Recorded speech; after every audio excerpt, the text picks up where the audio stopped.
الحمد لله رب العالمين والصلاة والسلام على أشرف الأنبياء والمرسلين نبينا محمد وعلى آله وأصحابه أجمعين وعلى كل من تبعهم بإحسان إلى يوم الدين.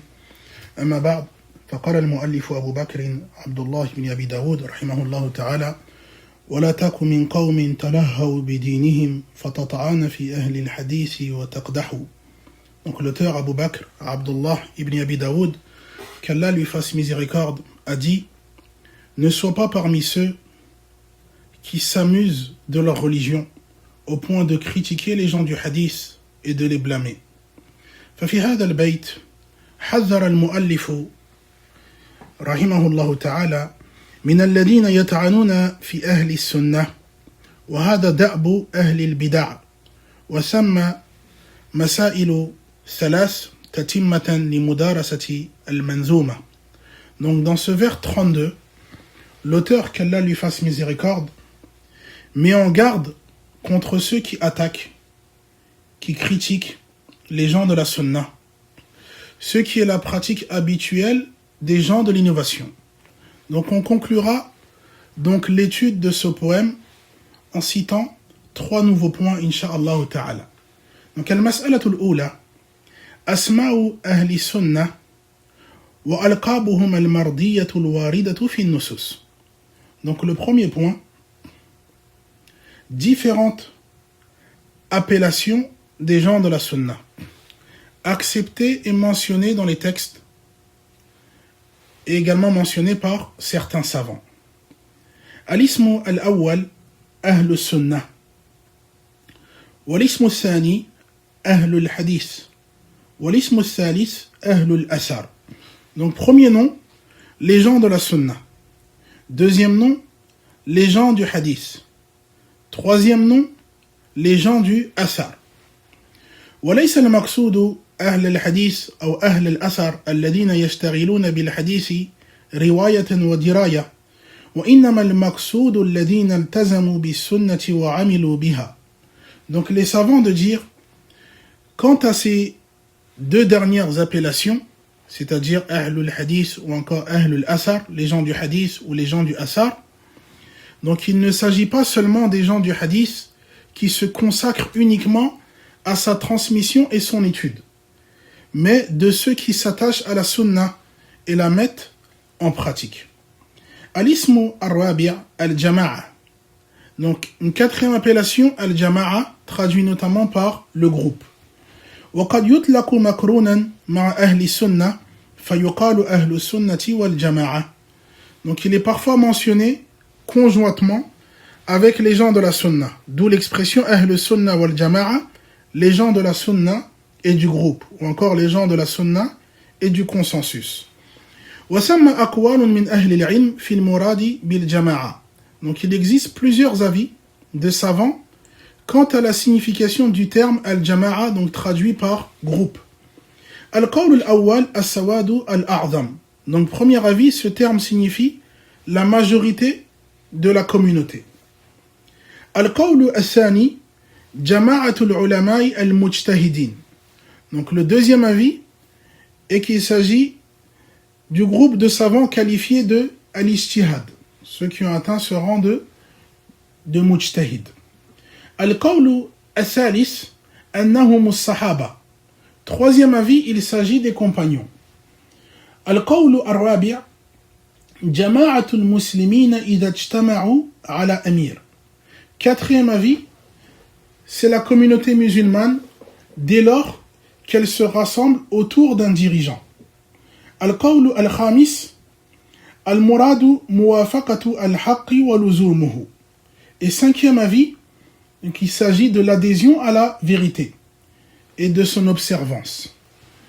وكل هذه الأقوال تلتقي ولا تفترق وهي اختلاف تنوع لا اختلاف تضاد. Donc certains savants de dire que tous ces avis se rejoignent et ne se contredisent pas. Donc il s'agit donc d'une divergence de complémentarité et non d'une divergence d'opposition. Al-ismu al-khamis al-firqatu najiya. Donc une cinquième appellation, le groupe sauvé. Wal-ismu al-sadis at-ta'ifatul mansura. une sixième appellation, le groupe victorieux. والاسم السابع السلفيون. Et un septième nom, les salafis. فهذه نبذة وإشارة إلى إطلاقات أسماء أهل السنة الممدوحة، وعسى أن نتطرق إلى تفصيل ذي المسألة وما يتعلق بها في مدارسة كتاب آخر إن شاء الله تعالى.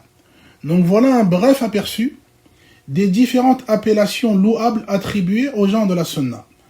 Et si Allah le permet, nous aborderons ce point plus en détail, ainsi que ceux qui s'y rapportent lors de l'étude d'un autre ouvrage.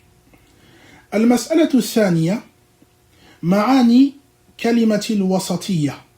Donc le deuxième point, les significations du terme Al-Wasatiyya. Donc Al-Ma'na Al-Awwal Al-Adala. Donc la première signification, la justice. Donc Al-Wasatiyya a pour sens la justice. Al-Ma'na Thani Al-Khayriyya ou Al-Afdaliyya. Donc une deuxième signification, la supériorité ou encore l'excellence. Wal-Ma'na Al-Thalith At-Tawassut bayna al-Ifrat wa at-Tafrit. Donc une troisième signification, c'est la modération, le juste milieu situé entre l'excès et la négligence. وعلى هذا قول الله تعالى وكذلك جعلناكم أمة وسطا. Donc c'est dans ce sens que s'inscrit la parole d'Allah dans Surat Al-Baqarah, donc Surat 2, verset 143. Donc Surat 2, Surat la Vache, verset 143. Allah Azza wa Jal dit وكذلك جعلناكم أمة وسطا. Donc de par ces trois sens, on peut traduire du coup ce verset. Donc la première traduction, ainsi nous avons fait de vous la meilleure des communautés. Une seconde traduction, ainsi nous avons fait de vous une communauté de justes. Et une troisième traduction, ainsi nous avons fait de vous une communauté du juste milieu. فيقال بما نحن بصدده من مدارسة العقيدة إن العقيدة الإسلامية من بين الأمم أفضل العقائد وخيارها وأعدلها ولا إفراط ولا تفريط فيها. Donc ainsi, dans le cadre de l'étude de la croyance, nous disons que la croyance islamique est parmi celles des communautés la meilleure, la plus équitable. Elle ne connaît ni excès ni négligence. وأسعد الأمة بهذه العقيدة أهل السنة والجماعة. Et les plus heureux de cette communauté à son égard sont les gens de la sunna et du groupe. فالمسألة الثالثة مظاهر وسطية أهل السنة والجماعة بين الفرق. Donc le troisième et dernier point, il s'agit de signes distinctifs du juste milieu empruntés par les gens de la sunna d'entre les différentes sectes. فيمتاز أهل السنة عن غيرهم من الفرق أنهم وسط موافقون للحق في جميع أبواب العلم والدين. Donc les gens de la sunna se distinguent des autres groupes par leur position de juste milieu, conforme à la vérité dans l'ensemble des domaines de la religion. Donc on citera 9 aspects indiquant cela. فالمظهر الأول فهم وسط في باب أسماء الله وصفاته بين أهل التعطيل وأهل التمثيل. Donc le premier aspect, il s'agit d'un juste milieu dans le domaine des noms et attributs d'Allah, entre les négateurs et ceux faisant ressembler Allah à sa création. المظهر الثاني هم وسط في التلقي والاستدلال بين أصحاب الجمود وأهل التحريف والتعطيل.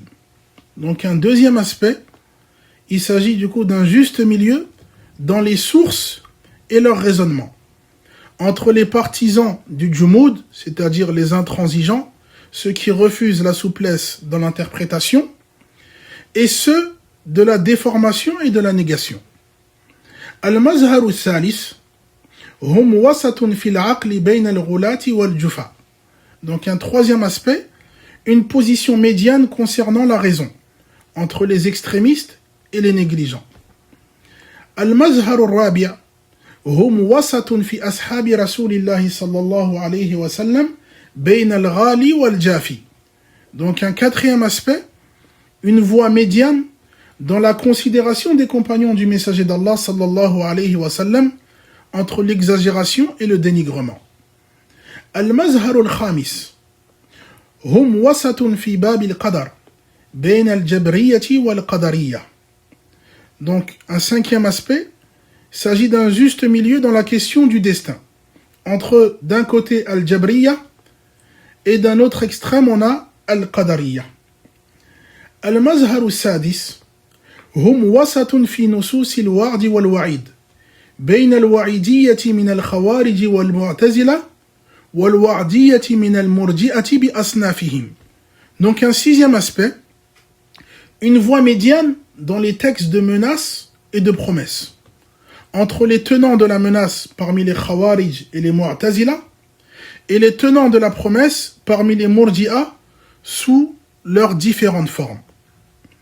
Al-Mazharu as-Sabi' hum wasatun fi bab al-asma'i wal-ahkam bayna ha'ula'i kadhalik.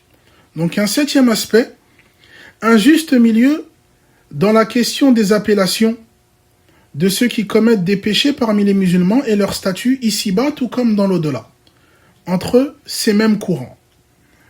Al-Mazhar al-Thamin hum wasatun fi al-a'mal al-qalbiyyati bayna al-khawf wal-raja. Donc un huitième aspect, une voie médiane dans les actes du cœur entre la crainte et l'espoir. Al-Mazhar al-Tasi' hum wasatun fi al-asbab بين التوكل والزهد وبين الأخذ بالأسباب وعمارة الدنيا. Donc un neuvième et dernier aspect qu'on citera, il s'agit d'une position équilibrée concernant les causes, entre la confiance exclusive et l'ascétisme, également entre la prise en compte des causes et l'attachement excessif à la vie d'ici-bas. Donc de ce fait, donc cette énumération constitue également un bref résumé de certains points de croyance abordés lors de l'étude de ce poème. ثم قال المؤلف إذا ما اعتقدت الدهر يا صاحي هذه فأنت على خير تبيت وتصبح.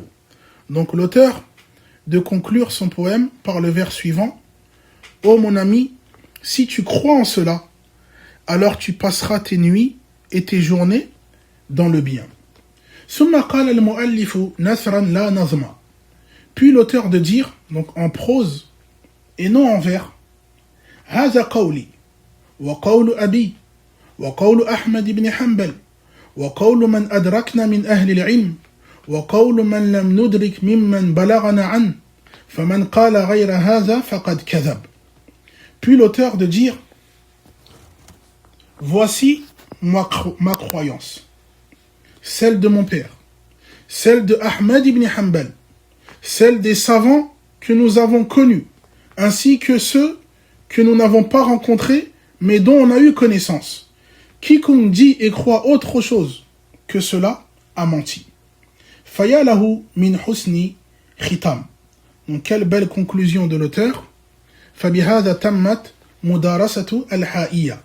Donc ainsi s'achève l'étude du poème al-ha'iyya. Wallah as'al an yuthabbitani wa iyyakum bil qawli sabiti fil hayati dunya wa fil akhirah.